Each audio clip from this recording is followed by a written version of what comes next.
අපි මේ මොහොතේ නුගසවන තුලින් කතා කරන්න බලාපොරොත්තු වෙන්නේ බොහොම සුවිශේෂී දෙයක්. මේ වෙලාවේ රට ඇතුලේ තියෙන තත්ත්වය පිළිබඳ අපි හොඳින්ම දැනුවත් සහ ඔබේ බිය යුතු යුතුයකම් වගකීම් සමුදායක් තියෙනවා. ඒ දේ ඔබ අකුරටම ඉෂ්ට කරાવી කියලා අපි විශ්වාස කරනවා.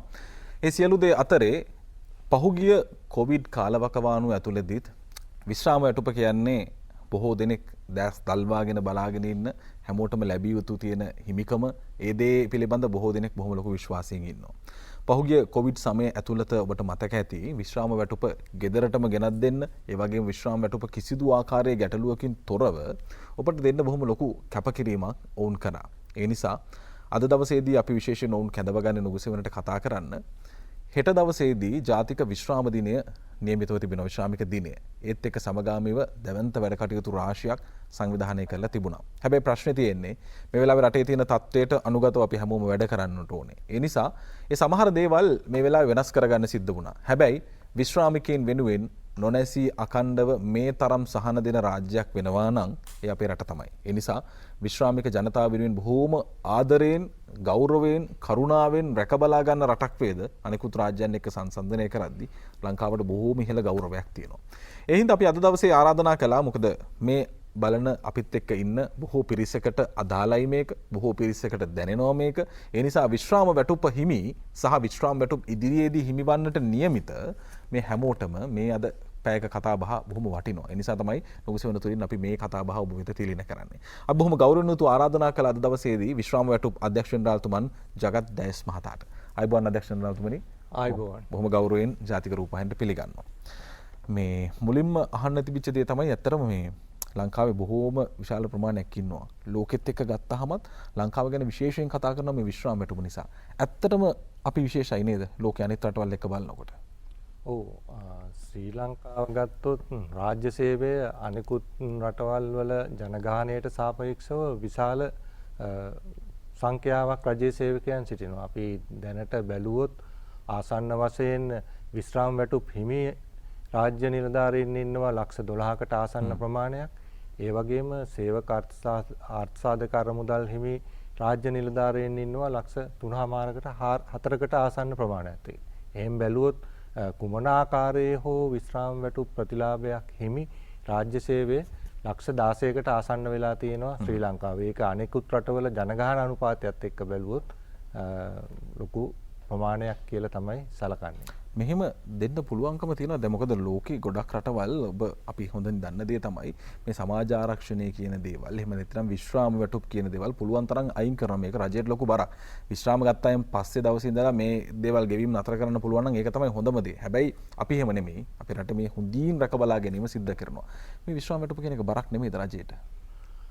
මෙහෙමයි රටේ ආර්ථික සංවර්ධනය, ආර්ථික වර්ධනය වැඩි වෙලා ජාතික ආදායම ජාතික නිෂ්පාදිතය වැඩි වෙලා තියෙනවා නම් රාජ්‍යාංශය යම් ආකාරයකට පුළුල් වීමක් තිබුණත් යම් දායකත්ව ක්‍රමයක් එක්ක යන විශ්‍රාම වැටුප් ක්‍රමයක් රජයට බරක් නෙවෙයි.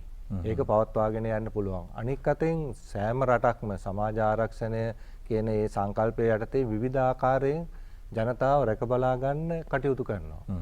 ඒ කටයුතු කිරීමේදී එකක් පමණයි මේ විශ්‍රාම වැටුප කියන්නේ. තව සානාතර දෙන ඒවා අපි රැකියාව වෙනකොට වැඩසටහන් පවත්වාගෙන යන ඒවා මේ ආකාරයට විවිධ ආකාරයෙන් රජය ක්‍රියාත්මක වෙනවා. දැන් විශ්‍රාම වැටුප් දෙපාර්තමේන්තුව සම්බන්ධ වෙලා ඉන්නේ මේ විශ්‍රාම වැටුප ගැන පමණයි. නමුත් විවිධාකාර සහන ක්‍රම සමාජ ආරක්ෂණ ක්‍රම සියලුම රටවල් ක්‍රියාත්මක කරනවා. අපේ රටත් අපේ රජයත් ක්‍රියාත්මක කරනවා. ඉතින් ඒක විශාල වශයෙන් ආර්ථිකයට කරන ආයෝජනයක්. ඒක වියදමක් පමණක් නෙවෙයි, ඒක රටට කරන ආයෝජනයක් කියන එක තමයි දැනට අන්තර්ජාතික වශයෙන් පිළිගන්නේ. හොඳයි.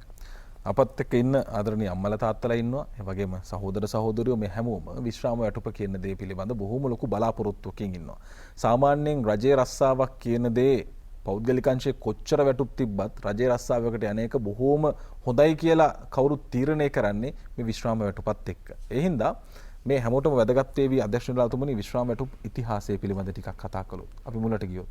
ඔව් ඇත්තටම විශ්‍රාම වැටුප් කියන සංකල්පය වසර 100ක් 125ක් විතර පැරණි සංකල්පයක්. අපි බැලුවොත් එහෙම ඉංග්‍රීසි අධිරාජ්‍යවාදීන් විසින් ශ්‍රී ලංකාව පාලනය කරන සමයේ 876 ඒ වගේම 1890 වගේ කාල සීමාවෙදිත් මේ විශ්‍රාම වැටුපක් සම්බන්ධව කතිකාවතක් තිබුණා. එහෙම ඇවිල්ලා එංගලන්තයේ සිට මෙහි ඇවිල්ලා එංගලන්ත රාජ්‍ය නියෝජනය කරපු නිලධාරීන් මෙහෙදි මිය ගියාම හෝ ඔවුන්ට යම්කිසි හානියක් සිදු වුණාට පස්සේ ඔවුන්ගේ පවුල්වල සමාජිකයන් රැක බලා ගන්න ඔවුන්ට යම් ප්‍රතිලාභයක් ලබා දෙන්න තමයි 1898 අංක 1 කියලා ආඥා පනතක් ඉංග්‍රීසි රජය විසින් ප්‍රකාශයට පත් කළා. එතනින් තමයි නීත්‍යානුකූල වශයෙන් මේ ක්‍රමවේදය ආවේ. ඉන් පස්සේ ක්‍රමක්‍රමයෙන් 1910 වෙද්දී සිවිල් සහ අධිකරණ නිලධාරීන්ටත් ඊළඟට 1934 වෙද්දී විශ්‍රාම වැටුප් ව්‍යවස්ථා සංග්‍රහය කියලා විශ්‍රාම වැටුප් ව්‍යවස්ථාවක් නීතියක් පනවලා ක්‍රමක්‍රමයෙන් දියුණු වෙලා. ඊට පස්සේ අපි ගත්තොත් 1942 වගේ කාල සීමාවෙදී රාජ්‍ය සේවා අර්ථසාධක අරමුදල හඳුන්වා දුන්නා. ඒ කියන්නේ අනියම් తాවකාලික පදනමින් සිටින සේවකයන්ට, ඊට පස්සේ ගුරුවරුන්ට ගුරු වැඳුම අත්දැනුම් අරමුදල, ඊට පස්සේ ත්‍රිවිධ හමුදා සමාජිකයන් සඳහා හමුදා පනත් යටතේ විශ්‍රාම වැටුප් ක්‍රම, ඊට පස්සේ ඒ වැඳපු හමුදා වැඳපු ක්‍රම ওই විදිහට පළාත් පාලන සේවකයන්ට වෙනම, ඊට පස්සේ ඒවත් විකාශනය වෙලා 1987 අපිට පළාත් සභා ක්‍රමය ආවට පස්සේ පළාත් සභා ක්‍රමය යටතේ සිටින සේවකයන්ට විශ්‍රාම වැටුප් ක්‍රමයක් ලබා දීම. ඔය ආකාරයට වර්ෂ 125ක වගේ කාල සීමාවක් ඇතුළත ඉතිහාසයක් තියෙනවා මේ සමස්ත විශ්‍රාම වැටුප් ක්‍රමයට. ඒකෙදි විශ්‍රාම වැටුප් දෙපාර්තමේන්තුව බිහි වෙන්නේ 1970 දී. ඒ දක්වා මහා භාණ්ඩාගාරයේ අංශයක් පැවති විශ්‍රාම වැටුප ගෙවීමේ ක්‍රමවේදය සහ ඒ ආයතන ව්‍යුහ 1970 දී ඒ පන්තියේ දෙපාර්තමේන්තුවක් හැටියට විශ්‍රාම වැටුප් දෙපාර්තමේන්තුව පිහිටුවීමත් සමග තනි දෙපාර්තමේන්තුවක් හැටියට ක්‍රියාත්මක වෙන්න පටන් ගන්නවා. දැන් අපි ඒ කාල සීමාව බැලුවොත් 1970 අද 2020 අවුරුදු 50ක් සම්පූර්ණ කරනවා. පරිණත අවධියට ඇවිල්ලා තියෙනවා විශ්‍රාම වැටුප් දෙපාර්තමේන්තුව. අපි මේ අවුරුද්දේ සමරන්නේ ඇත්තටම ස්වර්ණ ජයන්තිය විශ්‍රාම වැටුප් දෙපාර්තමේන්තුවේ. අවුරුදු 50ක් තිස්සේ අමිල සේවයක් කරනවා. ඊට කලින් ඉඳන්ම මේක විදේශගත අපිට යම් ආකාරයෙන් යටත් විජිතවාදීව සිටින කාලවකවානුවේ සිට ක්‍රියාත්මක වුණු දෙයක්. ඒක විධිමත්ව අවුරුදු 50ක් විශ්‍රාම වැටුප් දෙපාර්තමේන්තුව බොහොම ලොකු කාර්යභාරයක් කරනවා. අපි ඇත්තට මෙතෙන්ට ගියාම තමයි තේරෙන්නේ ෆයිල් කඳු අස්සේ මේ බොහොම සීමිත ඉඩකඩක් ඇතුලේ බොහොම ලොකු කැපකිරීමකින් මේ රාජ්‍ය සේවකයන් කටයුතු කරනවා. විශ්‍රාම වැටුප් හදලා ඒ දේවල් එක යොමු කරනවා කියන්නේ බොහොම ලොකු කාර්යභාරයක්. සාමාන්‍ය ලොකු මැසිවිල්ලක් තියෙනවා විශ්‍රාම ගත්තායින් පස්සේ හරියටම එදාටම විශ්‍රාම වැටුප ඊළඟ මාසෙ ඉඳලම දෙන්න පුළුවන්කම තියෙනවා නම් ඒක තමයි හොඳම දේ කියලා. මේ ස්කාල ප්‍රමාදයන් කියන දේවල් තමයි අධ්‍යක්ෂ ජනරාතුමනි ලොකු චෝදනා තියෙනවා. බොහොම ඔබත් හොඳින් දන්නවා. ඉතින් විශ්‍රාම වැටුප හිමි කෙනෙක් නම් විශ්‍රාම ගත්තගෙන් පස්සේ ටික කාලයක් ගත වෙලා තමයි මේ දේවල් වෙන්නේ කියන චෝදනාවක් තියෙනවා. ඇත්තටම මෙහෙම කාල ප්‍රමාද තාමත් තියෙනවද?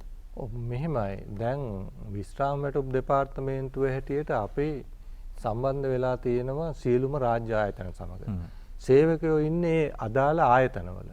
එතකොට මේ අදාළ ආයතනවල ආයතන ප්‍රධානීන්ගේ යුතුයකමක් වගකීමක් තියෙනවා තමන්ගේ සේවකයාව හොඳින් බලා ගැනීම. හොඳින් බලා ගැනීම කියන්නේ ශාරීරිකව වෙන්න පුළුවන්. ඌට අදාළ පෞද්ගලික ලිපිගොනුව හරහා ඌගේ වැටුප් වර්ධක දීම, ඌගේ උසස් වීම ලබා දීම සහ ඌගේ විනය කටයුතු පාලනය මේ සියලුම දේවල් කරන්නේ අදාළ ආයතන ප්‍රධානී. ඒ කටයුතු සර්ව සම්පූර්ණයෙන් අවසන් කළාට පසුව ඌගේ විශ්‍රාම වැටුප සකස් කිරීම අපිට ඊටාම සතියක සති දෙකක කාල සීමාවකින් කරන්න පුළුවන් කාර්යයක්. එහෙම නැතුව ඒ නිලධාරීන්ගේ පෞද්ගලික ලිපිගොනුව නිවැරදි ආකාරයට නඩත්තු කරන්නේ නැතුව එතන යම් අඩුපාඩු ප්‍රමාද වීම තියෙනවා නම් අපිට එවන අයදුම්පතේ අඩුපාඩු සහිතව එන්නේ. එතකොට අපිට කාල ප්‍රමාදයක් වෙනවා.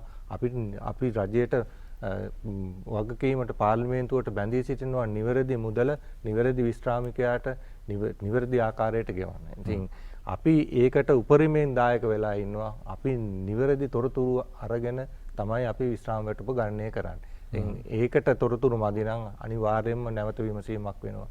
ඒක අපිට වළක්වන්න බෑ. ඒ කියන්නේ ආයතනයේ ඇතුලේ තියෙන ලිපිගොනුවත් සාමාන්‍යයෙන් හරියදියට කියන්න ඕන තමන් සතුවත් වෙනම ලිපිගොනුවක් පවත්වාගෙන එහෙම කල්පනාකරණයක් කරගන්න ඕනේ නෑ. ඒ අපි අපේ පෞද්ගලික ලිපිගොනුවට සම්බන්ධ ලියකියවිලි අපි පෞද්ගලිකව අපි පවත්වාගෙන යනවා අපේ පහසුව. ඒ කියන්නේ මේ තිබිච්ච අඩුපාඩු හඳුනාගත්තාම රජයේ සේවකයෙක් ඕනම කෙනෙක් තමන්ට ලැබෙන ලිපිගොනුවට අදාළ පිටපත් අපි ගාව ආරක්ෂා කරගන්නවා. නමුත් ඒ වගකීම තියෙන්නේ අදාළ ආයතන ප්‍රධානියට. එයා ඒ පෞද්ගලික ලිපිගොනුව සර්ව සම්පූර්ණයෙන් නඩත්තු කරන්න ඕන. එහෙම වුණොත් ඊටාම කෙටි කාලයකින් විශ්‍රාම වැටුප ලබා දීමට අවශ්‍ය සියලුම පියවර අපි විශ්‍රාම වැටුප් දෙපාර්තමේන්තුව ඇටියට සකස් කරලා තියෙනවා. අවාසනාවකට සමහර ආයතන තියෙනවා මේ ඒක අනුගමනය නොකර යම් යම් ප්‍රමාද වීම් සිදු කළා ඒක විශ්‍රාම වැටුප් දෙපාර්තමේන්තුව මත මේ පැටවීමේ උත්සාහයක් ගන්නවා. කාරණේ පැහැදිලිනේ. ප්‍රශ්නේ තියෙන්නේ ඇතුලේ. ඒ කියන්නේ ඔබ ඉන්න ආයතනයේ ඇතුලේ නිසිමිත ආකාරයකින් ඔබේ ලිපිගොනුව කළමනාකරණය වුණේ නැත්තම් අදාළ ලියකියවිලි හරි විදිහට ඔබේ ලිපිගොනුවේ නැත්තම් විශ්‍රාම වැටුප් දෙපාර්තමේන්තුවට බැනලා වැඩක් නැහැ. ඒ කියන්නේ ආයතනගතව තියෙන ලිපිගොනුව හරි විදිහට සකස් වුණොත් තමයි විශ්‍රාම වැටුප් දෙපාර්තමේන්තුවට ඒ අවශ්‍ය විදිහට නිසි කාලයට නිසි විදිහට සති දෙකක් වෙනි කාල සීමාවක් ඇතුළත මේක කරන්න පුළුවන් කියන කාරණේ විශ්වාසනීයව අධ්‍යක්ෂ නිලධාරීතුමන් ප්‍රකාශ කරනවා. ඒත් එක්කම දැන් අපි පහුගිය කාලවකවානුවල දැකපු දෙයක් තිබුණා මේ විද්‍යුත් තාක්ෂණය හෝ වේවා නවීන තාක්ෂණය හෝ වේවා කියන දේවල් පෙන්ෂන් ඩිපාර්ට්මන්ට් එකේ එහෙම නැත්නම් මේ විශ්‍රාම වැටුප් දෙපාර්තමේන්තුවත් එක ගෑවුනේ නැහැ. හැබැයි ඔතුමා ආවිලා අවුරුදු 4ක් 5ක් විතර කාලය ඇතුළතදී බොහොම දැනෙන වෙනසක් විශ්‍රාම වැටුප් දෙපාර්තමේන්තුවේ සිද්ධ වුණා. ඒ ගැන ටිකක් කතා කළොත්. ඔව් ඇත්තටම මේ අපි මේ වෙනස් වීම පටන් ගත්තේ 2014 අවුරුද්දේ වගේ තමයි පටන් ගත්තේ. අපේ විවිධ ගත්තොත් ප්‍රාදේශීය ලේකම්වරු 332ක් ඊළඟට දිස්ත්‍රික් ලේකම්වරු 25ක් එක්ක තමයි අපි මේ ගෙවීම් පද්ධතිය පවත්වාගෙන යන්නේ. ඊළඟට සියලුම රාජ්‍ය ආයතන අපිත් එක්ක සම්බන්ධයි. ඒ වගේම පෞද්ගලික අංශය, රාජ්‍ය අංශයේ බැංකු, තැපැල් දෙපාර්තමේන්තුව, ග්‍රාමීය බැංකු ඒ වගේ අයත් අපේ ගෙවීම් පද්ධතිය හා සකස් වෙලා තියෙනවා. ඉතින් මේකෙදී අපි 2014 වර්ෂයේදී විමධ්‍යගතව පැවති ගෙවීම් දත්ත පද්ධතිය අපි මධ්‍යගත කරගත්ත විශ්‍රාම වැටුප් දෙපාර්තමේන්තුවට. ඒක ක්‍රමයෙන් අපි ගොඩාක් දියුණු කරගෙන ඇවිල්ලා දැන් ඉතා ඉහළ තත්ත්වයෙන් අපි ඒක ක්‍රියාත්මක කරනවා. ඒ වගේම අයදුම් පත්‍රයක් ඉදිරිපත් කිරීමේට කටයුතු කිරීමේදී අපි මාර්ගගත පද්ධතියක් 2016 සිට අපි හඳුන්වලා දුන්නා. ඒ මාර්ගගත පද්ධතිය හින්දා අපිට වැරදි සහ ප්‍රමාද වීම සෑහෙන ප්‍රමාණයකින් අවම කරගන්න පුළුවන් වෙලා තියෙනවා. ඊළඟට අපි වැන්දඹු අනත්දරු ක්‍රමයට ලියාපදිංචි වීම කියන දේ අපි ගත්තොත් ඒ 2015 සිට අපි පටන් ගත්තේ. 2015 ඉඳලා ඊටාම සාර්ථකව අපි ඒ වගේ කරගෙන යනවා. මරණ පාරිතෝෂික ගෙන ඒවා ඒ වගේම වැන්දඹු අනත්දරුවන් වෙනුවෙන් ගෙවීම් කිරීමේදී දැන් අපි රජයේ ප්‍රතිපත්ති ප්‍රකාශ සෞභාග්‍ය දැක්ම අනුව පසුගිය වර්ෂයේ එළි දැක්වපු සෞභාග්‍ය දැක්ම අනුව අපිට ඉලක්කයක් ලබා දුන්නා වැන්දඹු අනත්දරු ගෙවීම් කඩිනමින් ක්‍රියාත්මක කරන්න කියලා. ඒක අපි ප්‍රාදේශීය ලේකම් කාර්යාල මට්ටමේ ගෙවීම් කිරීම දැන් ලබා දීලා තියෙනවා. ප්‍රාදේශීය ලේකම්වරුන්ට අනුමැතිය ලබා දීම මගින් මේක වේගවත් කරලා තියෙනවා. ඒ විදිහට අපි විවිධ තොරතුරු තාක්ෂණ ක්‍රමවේද පාවිච්චි කරමින් විශ්‍රාමිකයන්ට අපේ ඔවුන්ගේ විශ්‍රාම වැටුප පිළිබඳ තොරතුරු ලබා ගැනීමටත් අපිට විශ්‍රාමිකයන් සම්බන්ධ කරගන්නටත් රාජ්‍ය ආයතන සමග ගනුදෙනු කරන්නත් විශාල ප්‍රමාණයක් හැටියට අපි ගනුදෙනු තොරතුරු තාක්ෂණ උපකරණ මේවලම් පාවිච්චි කරනවා. දැනට අපි ගත්තොත් අපිත් සමග යූසර්ස්ලා 4000කට අධික සංඛ්‍යාවක් සම්බන්ධ වෙලා තියෙනවා ඍජුවම. මේ ඔන්ලයින් ක්‍රමවේදය කියන එක අපේ රටේ සමහර තැන්වල දැන් කතා කරනවා රාජ්‍ය ආයතන මේ කොවිඩ් කාලවක වුණ අවදානම වෙනකොට එක්ක පැත්ත එහෙම නැත්නම් විද්‍යුත් පැත්තට ඔන්ලයින් ක්‍රමවේදයකට අපි යමු කියලා. පෙන්ෂන් ඩිපාර්ට්මන්ට් එක මේ ඔන්ලයින් ක්‍රමවේදයට සකස් කරනවා කියන එක අපේ අර සාම්ප්‍රදායිකව තියෙන තොරතුරු තාක්ෂණයට නැඹුරු අඩුකම නිසාම ගැටලුවක් වෙන්නේ නැද්ද? සමහරුන්ට අසාධාරණයක් අවශ්‍යයක් වෙන්නේ නැද්ද? නෑ අපේ මේ කොවිඩ් ප්‍රශ්නය ඉන්න කලින් ඉඳලා අපි 2016 ඉඳලම රාජ්‍ය අංශයත් එක්ක ක්‍රමක්‍රමයෙන් ඔන්ලයින් සම්බන්ධතාවය ගොඩනගාගෙන තිබුණා. එතකොට මේ ප්‍රශ්නයේදී අපිට ඒක ගැටලුවක් වුණේ නැහැ. එතකොට අපි මේ වෙනකොටත් අපිට යන්න ඕන තැනට අපි ගිහිල්ලා හිටියේ. එතකොට මේ කොවිඩ් ප්‍රශ්නයත් එක්ක අපිට කාර්යාල වසන්ඩ තීරණය කළාට පස්සේ අපිට පුළුවන්කම ලැබුණා අපේ නිලධාරීන්ට අපිට ඕන කරන පරිගණක උපකරණ හා අනිත් තාක්ෂණික උපකරණ ඒගොල්ලන්ගේ ගෙවල් වලට යොමු කළා. ඊළඟට ප්‍රාදේශීය ලේකම් කාර්යාලයේ ඉන්න අයට අපි ඒගොල්ලන්ට ඒ උපකරණ ලබා දීලා තිබ්බා. අපිට කිසිම බාධාවකින් තොරව විශ්‍රාම වැටුපට අදාළ කටයුතු සම්පූර්ණ කරගන්න. දැන් ඔබ දන්නවා ඊයේ පෙරේදා ගම්පහ ප්‍රදේශයේ පොලිස් කොට්ටාස් කීපයකට ඇඳිරි නීතිය ප්‍රකාශ කළා. අපේ විශ්‍රාම වැටුප් ගෙවන දිනේ තිබ්බේ ඔක්තෝබර් 6 වෙනිදා. ඉතින් නමුත් ඒ අදාළ ආයතන ආරක්ෂක අංශ, සෞඛ්‍ය අංශ, ඒ වගේම දිසාපතිවරයා විශ්‍රාම වැටුප් දෙපාර්තමේන්තුවත් මැදිහත් වෙලා යම් ආකාරයකින් කිසිම බාධාවකින් තොරව විශ්‍රාම වැටුප ගෙවන්න අපිට හැකියාවක් ලැබුණා මේ තොරතුරු තාක්ෂණයත් මේ එක්ක මේ සම්බන්ධතාවය ඉතා ශක්තිමත්ව ගොඩනගලා තියෙන හින්දා. ඒ කියන්නේ අපේ කාර්ය මණ්ඩල මේක අභියෝගයක් වෙමින් මේ කොරෝනා කියන එක අභියෝගයක් නම් අපි කොරෝනාවට අභියෝගයක් වෙමින් අපි ශක්තිමත්ව විශ්‍රාම වැටුප් දෙපාර්තමේන්තුවේ කටයුතු මගේ කාර්ය මණ්ඩලයේ මෙහෙයමින් සිටිනවා. කොහොම සතුටුයි එහෙම අහන්නට ලැබීම පිළිබඳ. සාමාන්‍යයෙන් රාජ්‍ය ආයතන පිළිබඳ තියෙන්නේ යම් ආකාර විවේචන, යම් ආකාරයෙන් ප්‍රශ්න. ඇයි මෙහෙම වෙන්නේ? ඇයි මෙහෙම කාල ප්‍රමාදයන්? ඇයි මේවා ඔන්ලයින් ක්‍රමවේද වලට යන්නේ නැත්තේ කියන වගේ චෝදනා. හැබැයි මේ සියලු චෝදනා මගහරලමින් ඉතාමත් හොඳ තැනකට මේ ආයතනය රැගෙනමින් තියෙනවා. විශේෂයෙන්ම කොවිඩ් කාලවකවානුව ගැන අපි විශේෂයෙන් කතා කරන්න ඕනේ. මේ ලෝක වසංගතයේ ක්‍රියාත්මක කාලවකවානුව ඇතුළතදී විශ්‍රාම වැටුප් දෙපාර්තමේන්තුව ඉතාමත්ම හොඳ වැඩපිළිවෙලක් දියත් කරලා විශ්‍රාම වැටුප ඔබට ලැබෙන විදිහේ වැඩ සලසලා තිබුණා. ඒ නිසා 100%ක 2කවත් ආකාරයේවත් ප්‍රශ්න නොතිබෙන්නට බොහොම හොඳ යාන්ත්‍රණයක් දියත් කරමින් ඔවුන් තමන්ගේ කටයුතු සිද්ධ කර තිබුණා. අපි ඒ වෙනුවෙන් බොහොම ස්තුතිවන්ත වෙනවා. මේ වෙලාවේ විශේෂයෙන්ම අපි මතක් කරගන්න ඕනේ අවුරුදු 50ක් ගත වෙනවා. ඒ වගේම තමයි විශ්‍රාමික දිනය හෙටට යෙදී තිබෙනවා. මේ සියලුම දේවල් එක්ක ඔවුන් ලොකු වැඩ කොටසක් සංවිධානය කර තිබුණා. අපි මුලින්ම සංවිධානය කරපු දේවල් වලට උනේ මොකද්ද කියන දේ කතා කරන්න කලින් සංවිධානය කරපු දේ ගැන ටිකක් කතා කළොත්. ඔව් ඇත්තටම 2020 ඔක්තෝබර් 8 වෙනිදා කියන ජාතික විශ්‍රාමික දිනය අපි ඉතා හොඳ සැමරුමක් හැටියට තමයි ක්‍රියාත්මක කරන්න බලාපොරොත්තු වුණේ. රජයේ සෞභාග්‍ය දැක්ම ප්‍රතිපත්ති ප්‍රකාශයෙන් යම් ඉලක්ක සංඛ්‍යාවක් දීලා තිනවා. මේ පරිච්ඡේද දෙකකින් රාජ්‍ය සේවා හා පළාත් සභා හා පළාත් පාලන අමාත්‍යාංශ සහ මුදල් අමාත්‍යාංශ හා සම්බන්ධ මේ ආයතන රාශියකට. එතකොට විශ්‍රාම වැටුප් දෙපාර්තමේන්තුව තමයි දැනට රාජ්‍යාංශයේ ප්‍රධානතම ප්‍රමුඛතම සමාජ ආරක්ෂණ ප්‍රතිලාභ ක්‍රමය ක්‍රියාත්මක කරන ආයතනය. අපේ මේ වර්ෂ 50ක කාල සීමාව ඇතුළත හොඳ අත්දැකීම් සමුදායක් පළපුරුද්දක් පරිචයක් අපිට තියෙනවා.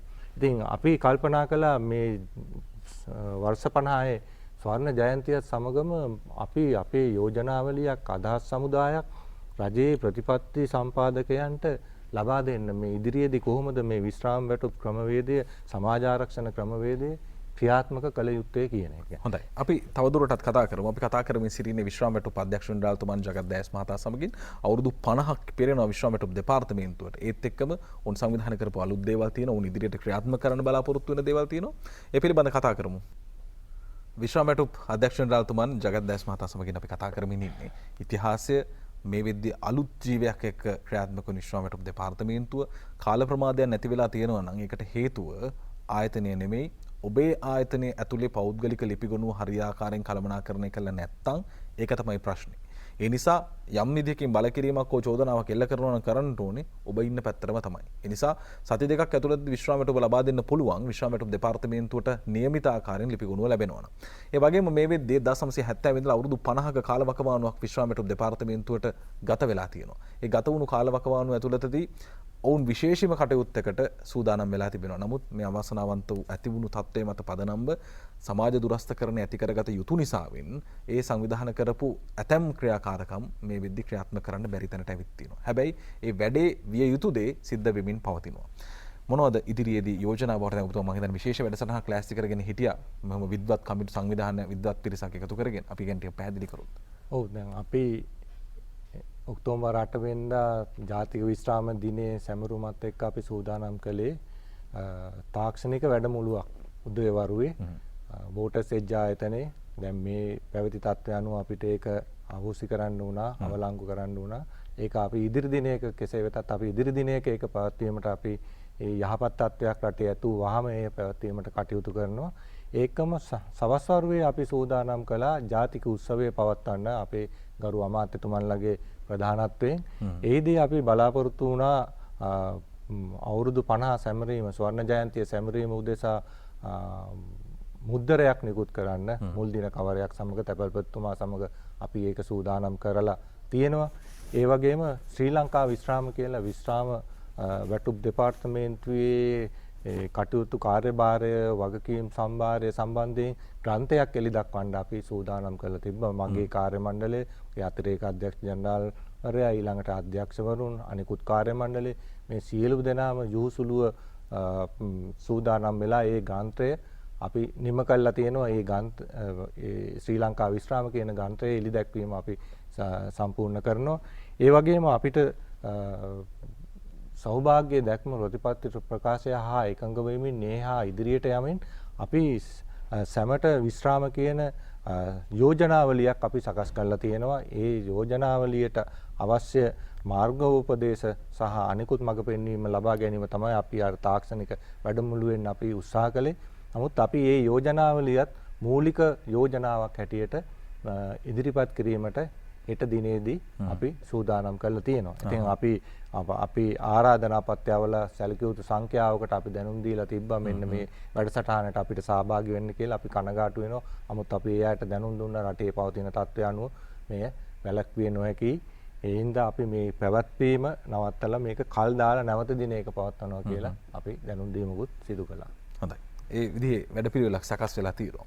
මේ විශ්‍රාම වැටුප් දෙපාර්තමේන්තුව පැත්තෙන් ගත්තාම සමහර අවස්ථාවන් වලදී අපි දකිනවා මේ අලුත් යෝජනා එන්නට ඕනේ. මේ දේවල් අලුත් වෙන්නට ඕනේ. ලෝකෙත් එක්ක බලනකොට අපි නවීන තාක්ෂණයත් එක්ක යන්නට ඕනේ. ඒ විදිහට ඉදිරියේදී විශ්‍රාම වැටුප් අධ්‍යක්ෂ ජෙනරාල්වරයා විදිහට මොනවද අලුතින් එකතු කරන්න බලාපොරොත්තු වෙන විශ්‍රාම වැටුප් දෙපාර්තමේන්තුවට? ඔව් අපි කලින් මේ වර්ෂයේ ආරම්භයේ සිටම අපි ඇඟිලි සලකුණ විශ්‍රාමිකයන්ගේ ඇඟිලි සලකුණ භාවිතා කළා ඔවුන් ජීවත් වෙන බවට සහතිකයක් ලබා ගැනීමේ ක්‍රමවේදයක් හඳුන්වලා දුන්න පසුගිය ජනවාරි මාසයේ සිට ඒකට අපි තවදුරටත් වැඩි දියුණු කරමින් රාජ්‍ය බැංකුව හරහා දැන් ඒක ආරම්භ වෙලා තියෙනවා. අපි පසුගිය දිනක පෑන් ඒසියා බැංකුවත් ඒ වගේම රාජ්‍ය බැංකුවක් යන මහජන බැංකුවේ ශාඛා ජාලයක අපි ක්‍රියාත්මක කළා. ඒ වගේම ප්‍රාදේශීය ලේකම් කාර්යාල සමූහයක මේ ක්‍රියාත්මක කළා. ඉදිරියේදීත් ජාතික ඉතිරි කිරීමේ බැංකුව සහ අනිකුත් බැංකු හරහා මේ ක්‍රමය ව්‍යාප්ත කළා විශ්‍රාමිකයන්ට පහසුවෙන් කටයුතු කරන්න හැකි අවස්ථාවක් උදා කරලා දෙනවා. ඒ වගේම දැන් ඔබ කලින් සඳහන් කළා වගේ අපි මේ ඉදිරියට මේ සෞභාග්‍ය දැක්ම අනුව අපි යෝජනාවලියක් සැමට විශ්‍රාම කියලා යෝජනාවලියක් අපි ඉදිරිපත් කරනවා සංකල්ප වශයෙන් යෝජනාවල් වශයෙන්. ඒකෙදී රජය දැනට ප්‍රතිපත්තිමය තීරණයක් අරන් තිනවා විශ්‍රාම යෑමේ වයස දීර්ඝ කරන්න. ඒක ඒ ප්‍රතිපත්තිමය තීරණය සම්බන්ධයෙන් යම් අධ්‍යයනය කරන්න වාර්තා දෙන්න නිලධාරී කමිටුපත් කරලා තියෙනවා. අපි ඒට සහායක් වශයෙන් රාජ්‍යාංශයේත් පෞද්ගලික අංශයේත් දැනට තියෙන විශ්‍රාම ගැන්වීමේ වයස වෙන 55 හෝ 60 එක තනතුරු වලට යම් පොඩි වෙනස් වීම් තියෙනවා. නමුත් සමස්තයක් ඇටියට රාජ්‍යාංශයේ සහ පෞද්ගලික අංශයේ විශ්‍රාම ගැන්වීමේ වයස දීර්ඝ කිරීම සම්බන්ධව කොහොමද කටයුතු කළ යුත්තේ කියන එක ගැන අනෙකුත් රටවල් හා සම්බන්ධවත් රටේ තියෙන වැඩිහිටි ජනගහනය මේ ඒ වගේම ආයු අපේක්ෂණයේ වැඩිවීමත් එක්ක කොහොමද රාජ්‍යාංශයේ පෞද්ගලික අංශයේ සේවා කාලය තවදුරටත් පවත්වාගෙන යන්නේ කියන එක ගැන ඒ වැඩි කරන්නේ කොහොමද කියන එක ගැන යම් අදහසක් ඉදිරිපත් කරන්න අපි කටයුතු කරමින් සිටිනවා. ඒ වගේම ඔබ දන්නවා දැන් මේ අපි අද කතා කරන්නේ දැනට රජයේ ක්‍රියාත්මක කරන විශ්‍රාම වැටුප් ක්‍රමය. අපි මේ විශ්‍රාම වැටුප් සුරක්ෂිත කරන්නේ ක්‍රමය කොහොමද පවත්වාගෙන යන්නේ? දැන් ඔබ ඉස්සෙල්ලාම මගෙන් ප්‍රශ්නයක් විමසුවා මේක රජයට බරක් නේද කියලා. අපි කියන්නේ මේක රජයට බරක් නෙමෙයි. අපි නිවැරදි විදියට මේක කළමනාකරණය කරන්න ඕනේ. නිවැරදි ආයෝජනයක් ඉදිරිපත් කරන්න ඕනේ. දැනටමත් අපි රාජ්‍ය සේවා අර්ථසාධක අරමුදල් ක්‍රමයක් පවත්වාගෙන යනවා. බිලියන ගානක වත්කම් තියෙනවා. ඊට පස්සේ අපි ළඟ තියෙනවා වැන්දඹු අනත්දරු අරමුදල් කිහිපයක්. මේ දෙක පාවිච්චි කළා කොහොමද මේ රාජ්‍ය සේවක විශ්‍රාම වැටුප් සුරක්ෂිත කරන්න කියන එක ගැන යම් අදහසක්. ඒ වගේම ඔබ දන්නවා අපි කිව්වොත් අපි පෞද්ගලික අංශයේ ඔබත් ඇතුළුව පෞද්ගලික අංශයේ සැලකිය යුතු සංඛ්‍යාවක් ඉන්නවා විශ්‍රාම වැටුප් හිමිකමක් එහෙම නැත්නම් සමාජ ආරක්ෂණ ක්‍රමයකින් කිසිම ආකාරයකට ආවරණය නොවන. අපි උදාහරණ ගත්තොත් එහෙම ගොවි විශ්‍රාම වැටුප ඊට පස්සේ දීවර විශ්‍රාම වැටුප සොයං රැකියා විදේශගත අය පැවිලි කර්මාන්ත ක්ෂේත්‍රයේ ওই වගේ විවිධ ආකාරයේ පිරිස් ඉන්නවා. එක කාල සීමාවෙදී ආදායම් ලබනවා. තව කොටස් කාලයකදී ආදායම් ලබන්නේ ඒගොල්ලන්ට ලැබුණොත් තමන්ගේ ජීවිතය ගැට ගහ ගන්න පුළුවන්. හැබැයි අවසාන කාලයේදී රජයට යම්කිසි ආකාරයක සුරක්ෂාවක් ඒ අයට දෙන්න වෙනවා. අපි උදාහරණයක් ගත්තොත් පහුගිය කොවිඩ් කාල සීමාවේ රුපියල් 5000ක් ගෙව්වා. තව පැත්තකින් බැලුවොත් අපි කතා කරනවා සමෘද්ධිය ගැන, පින්පඩි ගැන. ওই වගේ විවිධාකාර දීමනාවන් රාශියක් ගෙවනවා. ඉතින් මේ ඔක්කොම එක තැනකට කෙටි ගුටි කරලා එකතු කරලා ඒවලා යම්කිසි ආයතනයක් සම්බන්ධ කරගෙන අරමුදලක් සම්බන්ධ කරගෙන රජයට හැකියාවක් තියෙනවා නම් මේ සියලු දෙනාටම ගැළපෙන ආකාරයකට ඒ අයගේ දායකත්වය ඇතුව යම් විශ්‍රාම වැටුප් යෝජනා ක්‍රමයක් හඳුන්වා දෙන්න විශ්‍රාම වැටුප් දෙපාර්තමේන්තුවත් මේ අවුරුදු 50ක අත්දැකීම් එක්ක අපිට පුළුවන් මේහා සම්බන්ධ වෙන්න. අපි කෙරේ ජනතාව තියලා තියෙන විශ්වාසෙත් එක්ක අපිට පුළුවන් මේ විශ්‍රාම වැටුප් ක්‍රමයක් කරහා මේ නව අදහසක් එක්ක ඉදිරියට යන්න. ඉතින් ඒ වගේම අපි තව බලාපොරොත්තු වෙනවා පෞද්ගලික සහ මේ පෞද්ගලික අංශයට විශේෂයෙන්ම දැනට විශ්‍රාම වැටුප් වශයෙන් නෙවෙයි ඒ කියන්නේ අර්ථසාධක අරමුදල් ක්‍රමයේ යටතේ ප්‍රතිලාභ ලබන කොටසක් ඉන්නවා. ඒ වගේම එක් ආයතනයට අදාළ විශාල පෞද්ගලික ආයතන ගත්තොත් ඒගොල්ලෝ වෙනම අර්ථසාධක අරමුදල් සහ විශ්‍රාම වැටුප් ක්‍රම පාවිච්චි කරගෙන යනවා, භාවිතා කරනවා. අපි හිතුවොත් බැංකුව එහෙම බැංකු පද්ධතිය වල තියෙනවා වෙනම විශ්‍රාම වැටුප් ක්‍රමයක්, ඒ වගේම අර්ථසාධක අරමුදල් ක්‍රමයක්. ඔය සියලුම දෙනාටත් විශ්‍රාම වැටුප් දෙපාර්තමේන්තුවත් එක්ක සම්බන්ධ වෙලා යම්කිසි ආයෝජනයක් ඉදිරි කිරීමක් කළා විශ්‍රාම වැටුප් දෙපාර්තමේන්තුව හරහා මාසිකව විශ්‍රාම වැටුප් ක්‍රමවේදයක් අතට මාසිකව විශ්‍රාම වැටුපක් ලබා ගන්න ක්‍රමවේදයක් හඳුන්වා දෙන්න යෝජනාවලියකුත් අපි අපේ දෙපාර්තමේන්තුවේ සියලුම නිලධාරීන් එකතු වෙලා මේක අධ්‍යයනය කරලා පරිශීලනය කරලා යම්කිසි ආකාරයක අදහසක් අපි රජයට ඉදිරිපත් කරන්න සූදානම්ින් සිටිනවා. විශ්‍රාම වැටුප නැත්තම් පෙන්ෂන් එක නැති කරනවා කියන අදහසක් කොහෙවත් නැහැ නේද? නෑ. එහෙම අදහසක් නෑ. විශ්‍රාම වැටුප කියන වචනේ කෙසේ වෙතත් අවසානයේදී යම් සමාජ ආරක්ෂණ ප්‍රතිලාභ ක්‍රමයක් තමයි මේකෙන් බිහි වෙන්නේ. දැන් සමහර කොච්චර වැඩ කරත් අපි දන්නවා සමහරලාට චෝදනා එනවා. සමහරලාට ගල් මුල් එනවා. ඒක ඔබට මට අපි හැමෝටම බොහොම පොදු කාරණයක් බවට පත් වෙනවා. අපි දැක්ක පහුගිය කාලවල වල පත්තරවල මේ මුල් පිටුවල හෙඩ්ලයින් උත් ගියා විශ්‍රාම වැටුප් දෙපාර්තමේන්තුව හා සම්බන්ධ යම් චෝදනා. ඇයි මෙහෙම චෝදනා එල්ල වෙන්නේ? ඒක බොහෝ විට විශ්‍රාම වැටුප් දෙපාර්තමේන්තුවේ කාර්යභාරය මොකක්ද කියන එක ගැන අවබෝධයක් නැතිකම. එහෙම වෙන්න පුළුවන්. දැන් අපි විශ්‍රාම වැටුප් දෙපාර්තමේන්තුවේ නිලධාරීන් බලන්නේ විශ්‍රාම වැටුප් දෙපාර්තමේන්තුව 2030 දී කොතනද ඉන්නේ 2040 දී කොතනද ඉන්නේ 2050 දී අපි කොතනද ඉන්න ඕනේ කියලා. නමුත් අපේ සමහර විශ්‍රාමිකයන් සමහර පුද්ගලයන් හිතන්නේ විශ්‍රාම වැටුප් දෙපාර්තමේන්තුව ගෙනියන්න ඕනේ 1930ට 1920ට 1910ට කියලා. එහෙම නෙවෙයි අපි විශ්‍රාම වැටුප් දෙපාර්තමේන්තුවේ නිලධාරීන් බලන්නේ ඉදිරියට යන්න. ඉතින් අනිකුත් ආයතන කරන වැරදි අඩුපාඩු අපේ විශ්‍රාම වැටුප් දෙපාර්තමේන්තුව මත පටවීම සාමාන්‍ය ක්‍රමවේදයක් ඇටියට තාමත් යම්කිසි පිරිසක් පවත්වාගෙන යනවා. ඉතින් අපි ඒ ගැන කනගාටු වෙන්නේ නැහැ. හැබැයි අපි විශ්‍රාම වැටුප් දෙපාර්තමේන්තුවේ ඉතාමත් හොඳින් ඉතාමත් අවධානයෙන් කරනවා අපි ඉතාමත් නිවැරදි තැනක ඉඳලා කටයුතු කරන්න කියලා. ඉතින් මේ සියලු විෂයපතයන් හරහා අන්තිමේදී බලාපොරොත්තු වෙන දේ තමයි ඔබ මම අපි හැමෝම සේවය නියැලුණාගෙන් පස්සේ දැන් පෞද්ගලික අංශයටත් යම් ආකාරයෙන් සුබ බලාපොරොත්තුවක් තියෙනවා. ඒ නිසා සේවය නියැලුණාගෙන් පස්සේ අවසානයේදී ජීවිතේ සැඳෑ සමය ගෙවන කාලවකවානුවේදී බොහොම ආරක්ෂිතව කාගෙන්වත් අත නොපා ජීවත් වෙන්නට ඕනේ කියන බලාපොරොත්තුව අපි කොයි කාතුලක් තියෙන. ඒ නිසා ඒ වෙනුවෙන් අවශ්‍ය පාර හදලා දෙන්න, ඒ වෙනුවෙන් අවශ්‍ය වැඩ කටයුතු සිද්ධ කරන, ඒ වෙනුවෙන් කැපවීම කරන ආයතනය තමයි විශ්‍රාම වැටුප් දෙපාර්තමේන්තුව කියන්නේ. ඒ නිසා තමයි මේ වෙලාවම අපි තෝරගෙන මේ වෙලාවේ ගෙවල් වල ඉන්න ඔබ විශ්‍රාම වැටුපේ හිමි හෝ ඉදිරියේදී බලාපොරොත්තු වෙන මේ හැමෝටම මේකි ප්‍රතිලාභ මේක ඉදිරියේදී ක්‍රියාත්මක වෙන්න බලාපොරොත්තු වෙන දේ මොනවද මේ සියලු දේ පිළිබඳ කතා කරේ. අවසාන වශයෙන් ඔබතුමාට ඉන්න ලොකු කණ්ඩායමක්. ඔවුන් බොහොම ලොකු කැපවීමකින් වැඩ කර බව අපි දන්නවා. පහුගිය කාලවකවානුව සහ ඊට පෙර සිටම ඔවුන්ටත් වචනකින් අපි ස්තුති කළොත්. ඔව් මගේ කාර්ය මණ්ඩලය අපි ප්‍රධාන කාර්යාලය ගත්තොත් 400කට ආසන්න සංඛ්‍යාවක් ඉන්නවා. ප්‍රාදේශීය ලේකම් කාර්යාලය හා දිස්ත්‍රික් ලේකම් කාර්යාලවලත් මේ කාර්ය මණ්ඩලය මගේ ඉන්නවා. ඔක්කොම 1100කට ආසන්න පිරිසක්. මේ විසිරුණු කාර්ය මණ්ඩලය ඉතා දැඩි ලෙස තමන්ගේ සේවයට තමන්ගේ ජ්‍යෙෂ්ඨ පුරවැසියන්ට සැලකීම උදෙසා හොඳ සේවාවක් ලබා දෙනවා. අතරින් පතර කීප දෙනෙක් ඉන්න පුළුවන් ප්‍රශ්නගත.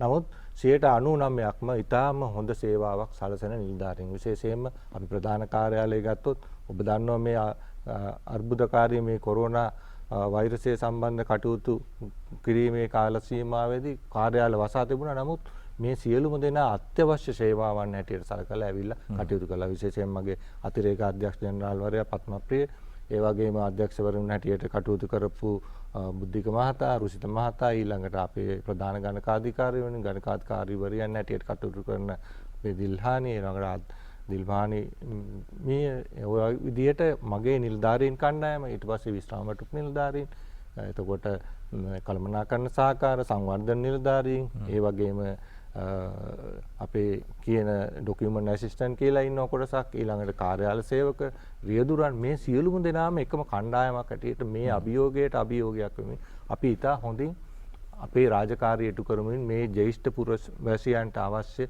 සේවාව ඉතා හොඳින් සපයනවා අපි. හොඳයි. හෙට දවසේදී සුළු උත්සවයක් පැවැත්වෙනවා. ඒ උත්සවයේදීත් අවශ්‍ය කටයුතු සිද්ධ කරනවා. මේ සියලු දේ හරහා බලාපොරොත්තු වෙන්නේ සමස්තයක් විදියට සියලුම විශ්‍රාම වැටුප් ලාභීන්ට සහ ඉදිරියට ඒ අපේක්ෂාවෙන් සිටින අයට හොඳ සේවයක් ලබා දෙන්න. බොහොම ස්තුතියි අධ්‍යක්ෂකතුමනි අද දවසේදී. බොහොම ස්තුතියි. අපි මීළඟට කතා බහ හමාර කරනවා. අපි නුගසෙවන තවත් අංග බොහෝමයක් ඔබ වෙනුවෙන් සූදානම් කර තිබෙනවා. ඒ වෙනුවෙන් ඉඩ කඩ වෙන් කරනවා. අපි විශ්‍රාම වැටුප් දෙපාර්තමේන්තුවේ සමගින් ඉස්සෙල්ලා කතා බහ මේ ආකාරයෙන් අවසන් කරනවා.